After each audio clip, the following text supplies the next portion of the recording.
voilà, commence de la tubérosité radiale jusqu'au processus styloïde.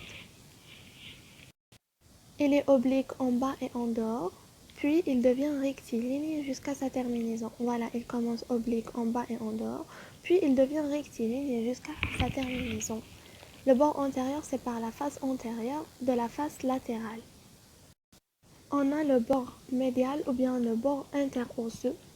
Le bord médial donne insertion à la membrane interosseuse.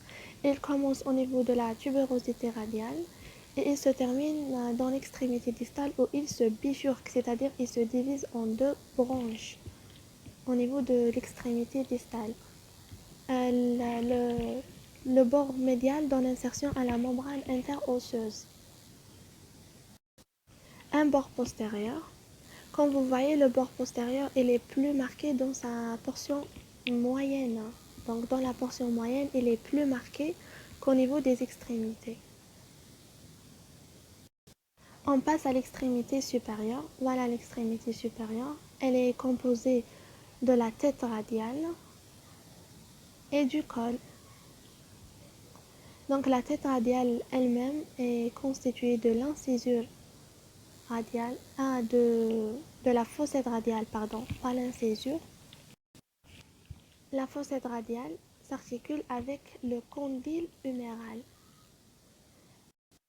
La tête radiale est aussi constituée du bord circonférentiel du radius. Ce bord s'articule avec l'incisure radiale au niveau de l'ulna pour réaliser l'articulation radio-ulnaire proximale.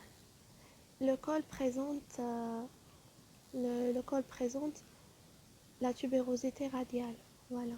Cette tubérosité, donc, c'est le lieu où se termine le tendon du biceps brachial. On passe à